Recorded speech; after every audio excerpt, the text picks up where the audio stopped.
नमस्कार, कसे आहात तुम्ही सर्व? अपेक्षा करते मस्त असाल. तर आज मी तुमच्यासोबत आहे ना, माझा हा छोटासा फ्रीज आहे ना, याचं डीप क्लिनिंग, ऑर्गनायझेशन आणि याला मी मेंटेन कसं ठेवते ना, हे तुमच्यासोबत शेअर करणार आहे. त्यामुळे ना हा व्हिडिओ शेवटपर्यंत नक्कीच बघा. तर हा आहे माझा फ्रीज आणि माझ्या फ्रीजची हालत तुम्ही बघू शकता. खूप जास्त याच्यावरती धूळ तर साचलेलीच आहे आणि आत बघायला गेलं ना तर खूप जास्त डब्बे, कॅरी बॅगा, ओव्हर एक्स्ट्राचं जे सामान आहे ते तसंच आहे. आणि ज्यावेळेस क्लीन करेल ना यापैकी ना बरंचसं सामान हे डिस्कार्ड होऊन जाईल. तर सगळ्यात आधी ना मी माझं जे फ्रीज आहे ना ते बंद करून घेतलेलं आहे, कारण की बंद असतानाच आपल्याला फ्रीजची डीप क्लिनिंग करायची आहे, नाहीतर मग आहे ना मग आपल्याला देवा घरी जावं लागेल. बरं, असं एवढी आपण काळजी घ्यायची. तर सगळ्यात आधी ना मी फ्रीजमधलं जेवढं काही सामान आहे ना ते सगळं बाहेर काढून घेणार आहे, कारण की मला फ्रीज कम्प्लिटली खाली करायचं आहे, कारण की मला फ्रीजची ना डीप क्लिनिंग करायची, इवन मागून सुद्धा. त्यामुळे ना मला सगळं फ्रीज खाली करून घ्यायचं, जेणेकरून तो हलका होईल आणि मग मला मूव्ह करायला पण सुद्धा तो सोयीस्कर जाईल. नाहीतर मग एवढा जड फ्रीज इकडं तिकडं करायचं म्हटलं ना तर रिस्की वाटतं. मागच्या 1 ते 1.5 महिन्यापासून ना मी फ्रीजची अजिबात डीप क्लिनिंग तर काय अगदी हलकीशी क्लिनिंग सुद्धा केलेली नाही. त्यामुळे तुम्ही बघू शकता फ्रीजच्या शेल्स खूप जास्त खराब झालेले आहे. महत्त्वाचं म्हणजे ना यावरती मी अशा प्रकारच्या मॅट टाकत असते ना, यामुळे ना फ्रीजच्या ज्या एक्झॅक्ट शेल्स असतात ना त्या खराब होत नाही, मग त्यावरती स्क्रॅच वगैरे येत नाही आणि त्या बऱ्याच दिवसापर्यंत टिकतात. पण हे जे शेल्स आहेत ना डोअरवरचे, हे माझ्याकडून खूप लवकर खराब होतात, कारण की काही झालं का याच्यामध्ये येऊन टाक. आता हे बघा माझ्या मुलाचे कारनामे. मी हे घरभर शोधत होते आणि हे निघालं फ्रीजमध्ये. मला आठवत सुद्धा नाही की मी याला लास्ट टाइम कधी बघितलं होतं. जेव्हा घरामध्ये अशी लहान मुलं असतात ना त्यावेळेस ना कुठली वस्तू कुठे असेल ना याचा काही अंदाजच राहू शकत नाही. हे तरी कमी आहे, कधी कधी तर फ्रीझरमध्ये आमचे एरोप्लेन, जेसीबी हे सुद्धा आहे ना कूलिंग घेत असतात. असे काहीतरी कारनामा माझा मुलगा करत असतो. तुमच्याकडे अशी कारनामे तुमचे मुलं करतात का? मला कमेंटमध्ये नक्कीच सांगा.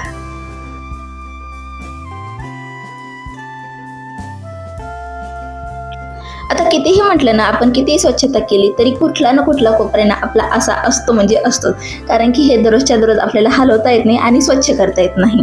त्यामुळे ना महिन्यातनं 2 महिन्यातनं एकदा तरी मी असंच मागे पुढे करून आहे ना फ्रीजची अशी डीप क्लिनिंग करून घेत असते. यामुळे ना काय होतं ना, जे खालची जी धूळ असते ना ही सुद्धा निघून जाते. तर मागच्या 1.5 महिन्याखाली ना हे मी पुसलं होतं आणि 1.5 महिन्यामध्ये परत जसं तसं झालेलं आहे. बरा प्रयत्न जरी केला ना की खालून साडून घेण्याचा, तरी सुद्धा एवढी काही जी धूळ असते ना ती बाहेर निघत नाही. त्यामुळे ना अशी जे काही आपल्याला सरप्राईज आहेत ना हे डीप क्लिनिंगच्या वेळेस बघायला भेटतातच. आता फ्रीजच्या टॉप शेल्सवरती ना आपण जे फ्रीज कव्हर असतं ते टाकल्यामुळे ना खूप अशी धूळ तर साचत नाही, पण तरीही आपण आपली स्वच्छता करतोय तर एक हाताने याला क्लीन करून घ्यायचं. तर इथे मी ना जे काही अर्बन वाईपचं किचन क्लीनर असतं ना त्यानेच हे माझं फ्रीज आहे ना क्लीन करून घेत असते.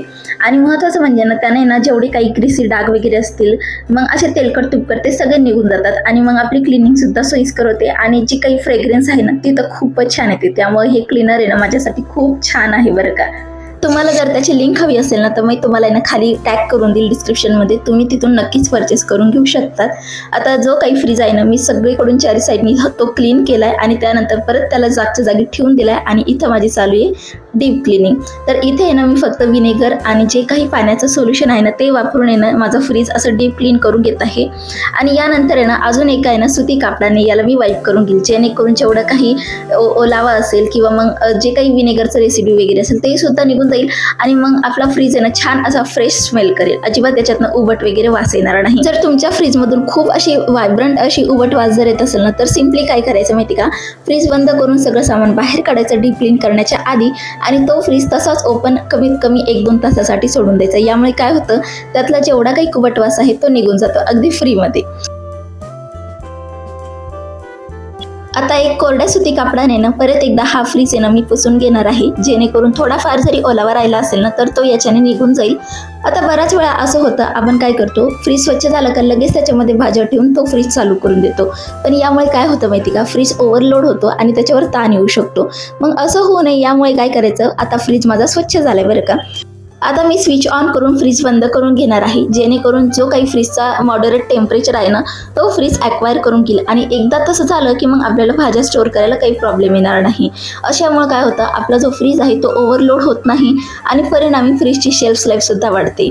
आता तुमच्यापैकी बऱ्याच जणी मला म्हणतील, का ग दीक्षा तू आत्ताच बोलली होती ना की फ्रीज क्लीन झाल्यानंतर थोडंसं आपल्याला साईडला असं ओपन ठेवायचं आहे आणि आता तू स्वतःच बंद करून घेतला. तर मला तुम्हाला फक्त एवढं सांगायचं आहे, माझ्या फ्रीजमध्ये ना दुग्धजन्य पदार्थ असो किंवा एखादे एक्स्ट्राचे लेफ्ट ओव्हर असो, हे जास्त फ्रीजमध्ये नसतात आणि त्या परिणामी ना माझा फ्रीज अजिबात असा स्मेल करत नाही. त्यामुळे ना माझ्या फ्रीजला ना मी क्लीन केल्यानंतर लगेच बंद केलेला आहे. पण तुमचं जर असं होत असेल की फ्रीजमधून खूप जास्त स्मेल होत आहे, मग तुम्ही त्यावेळेस थोडंसं ओपन ठेवा आणि जरी नसेल जात ना, मग मी तुम्हाला अजून एक ट्रिक सांगते पुढे, ते तुम्ही नक्कीच अप्लाय करू शकतात. आता फ्रीजमधले जेवढे काही शेल्स वगैरे होते ना, ते इथे मी स्वच्छ असे धुवून घेतलेले आहे, पुसून घेतलेले आहे आणि त्यानंतर हे छान असे ड्राय झाले की मी फ्रीजमध्ये जागच्या जागी हे लावून घेणार आहे.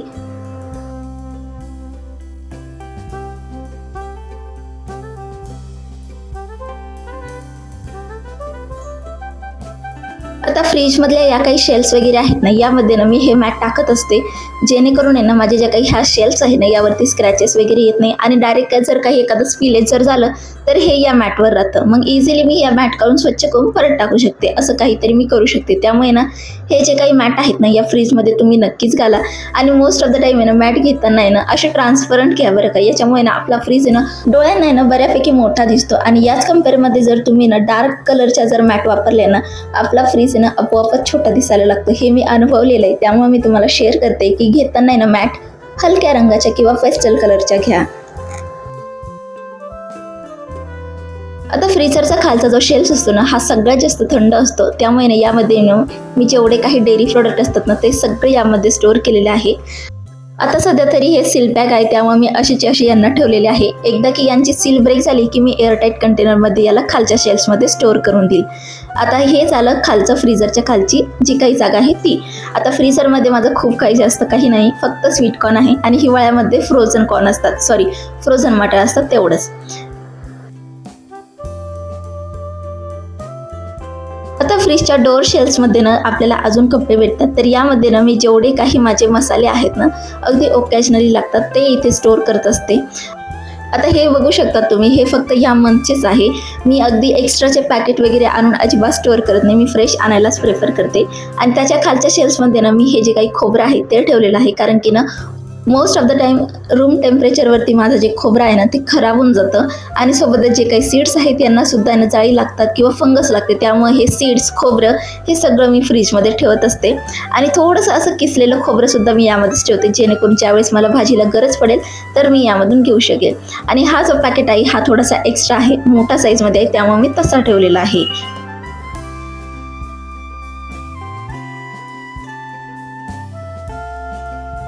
आता कमी जागेमध्ये भाज्या स्टोअर करण्यासाठी ना मी अशा प्रकारचे हे डबे वापरत असते. या डब्यामध्ये ना अशी छान अशी जाळी आहे, त्यामुळे ना आपल्या भाज्या बऱ्याच दिवसापर्यंत फ्रेश राहतात, ते अजिबात खराब होत नाही आणि त्यातल्या त्यात हे स्टॅकेबल आहे. त्यामुळे ना आपल्या फ्रीजमध्ये खूप जास्त जागा घेत नाही, अगदी कमी जागेमध्ये ना छान अशा आपल्या भाज्या ऑर्गनाइज होतात.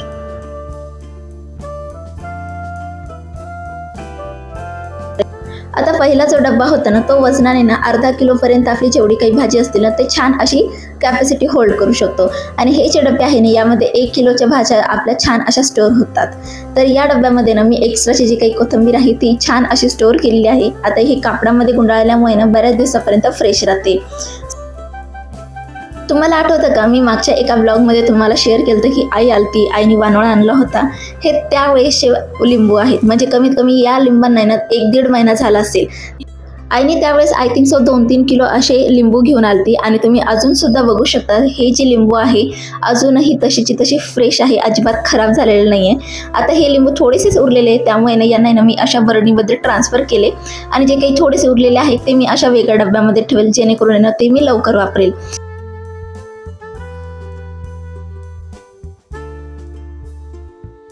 तुम्हाला जर असा प्रश्न पडत असेल की हे डबे एअरटाईट आहे का वगैरे, तर अजिबात नाही, हे डबे एअरटाईट वगैरे काही नाही आहे. यामध्ये पण मॉइश्चर जातोच. पण तुम्हाला जर अगदी बजेटमध्ये जर असं काहीतरी हवे असेल ना, तर हे डबे छान आहेत बरं का. पण जर तुम्हाला एअरटाईट क्वालिटीमध्ये जर हवे असतील तर हे डबे तसे नाही आहेत. त्यामुळे तुम्ही हे विचार नक्कीच कन्सिडर करून हे डबे तुम्ही परचेस करू शकतात. मिशोवरती अगदी 200-300 रुपयाच्या रेंजमध्ये तुम्हाला हे अफोर्डेबल प्राईसमध्ये मिळून जाईल. लिंक हवी असेल तर मी खाली डिस्क्रिप्शनमध्ये देत आहे, तिथून तुम्ही चेकआउट करू शकतात.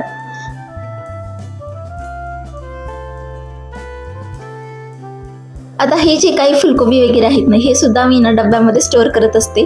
याला ना मी छान असं चॉप वगैरे करून घेते, खूप जास्त नाही, रफली, आणि डब्यामध्ये स्टोअर करते. यामुळे काय होतं माहिती का, यामध्ये जर एखादी छोटी मोठी जरी अळी असेल ना, तर ती या डब्यामध्येच राहील, फ्रीजमध्ये इकडे तिकडे पांगणार नाही.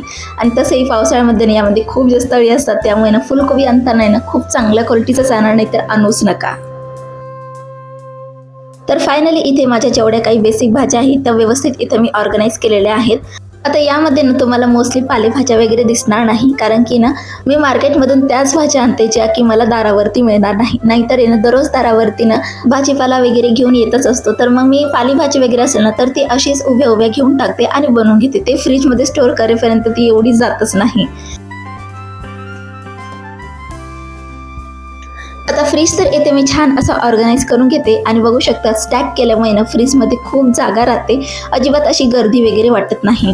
आता सगळ्यात महत्त्वाचं म्हणजे ना फ्रीजला आहे ना बाहेरून प्रोटेक्ट करणं, तर यासाठी ना मी अशा पद्धतीचं जे काही मॅट आहे ना ते वापरते. आता हे खूप जास्त खराब झालेलं आहे, पण लवकरच मला नवीन घ्यायचं आहे, त्यामुळे मी आता सध्या तरी काम चालून घेते. लवकरच मी तुमच्यासोबत तेही शेअर करेन की मी कोणती मॅट वगैरे घेतली ते. आता या फ्रीजवरती ना मोस्ट ऑफ द टाईम आहे ना आपण खूप जास्त पसारा ठेवतो, मी पण ठेवते बरं का, असं वेगळं नाही मी पण. तर त्यामुळे ना यावेळेस मी सगळं फ्रीज खाली करून येणं फक्त डेकोर ठेवलेला आहे. यामुळे ना फ्रीजला छान असा लुक येतो, म्हणून मी हे ठेवलेलं आहे, नाहीतर हे पण नाही ठेवलं तरीही चालेल. आता सगळ्यात महत्त्वाचं लास्टचं ते म्हणजे ना आपला जो फ्रीजचा दार आहे याला मी छान असं वाईप करून घेणार आहे. आणि फायनली माझा फ्रीज इथे छान असं स्वच्छ आणि डीप क्लीन ऑर्गनाईज झालेला आहे. चला तुमच्यासोबत आहे ना फ्रीजचा टूर शेअर करते. तर सगळ्यात वरती मी ना असं डेकोर ठेवलेलं आहे. हे डेकोर ना खरंच छान दिसतं म्हणून ठेवले. आणि त्यानंतर आता मी तुम्हाला फ्रीज शेअर करते. तर माझ्या फ्रीजमध्ये ना मी most of the time milk prep वगैरे काहीही ठेवत नाही, फक्त आहे ना एक दिवसाआडची जी काही मिल्क प्रेप असेल ती ठेवत असते. त्यामुळे माझा फ्रीज आहे ना मोस्ट ऑफ द टाईम स्पेशियसच असतो. तर फ्रीझरमध्ये मी फक्त आहे ना स्वीट कॉर्न ठेवलेला आहे, त्याच्या खाली जेवढे काही दुग्धजन्य पदार्थ आहेत, डेअरी प्रोडक्ट, ते सगळे यामध्ये मी स्टोअर केलेले आहे.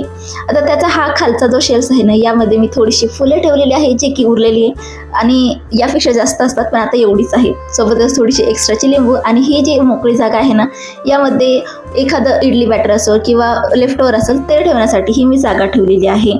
त्याच्या खाली या ज्या काही भाज्या आहेत त्या ठेवलेल्या आहे, मागे लिंबाची बरणी ठेवलेली आहे आणि बास्केट ठेवलेली आहे फ्रूटची. आता सध्या आहे ना खूप जास्त चाचण्यांची परेशानी होती, त्यामुळे मी फ्रीजमध्ये स्टोअर केलेले आहे.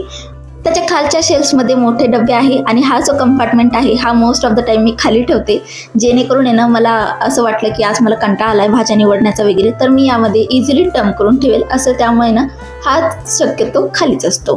त्यानंतर यामध्ये ना या दाराच्या शेल्फ्समध्ये मी मोस्टली वरच्या शेल्फ्समध्ये ना खाली ठेवते, आणि सेकंड नंबरचा जो शेल्फ आहे त्यामध्ये सगळे मसाले, त्याच्या खालच्या शेल्फ्समध्ये मी जेवढे काही सॉसेस असतात, एक्स्ट्राचे स्पायसेस असतील किंवा मग सीड्स वगैरे, खोबरे, ते सगळे यामध्ये मी स्टोअर करत असते. फ्रीजमध्ये मी पाणी वगैरे स्टोअर करत नाही, त्यामुळे ना खालचा शेल्फ सुद्धा खाली आहे. तर असा काही माझा फ्रीज आहे. कसा वाटला माझा फ्रीजचा कम्प्लीट टूर, त्याचं ऑर्गनायझेशन, डीप क्लिनिंग, मला कमेंटमध्ये नक्कीच कळवा. भेटूयात अजून एका इंटरेस्टिंग ब्लॉगसह.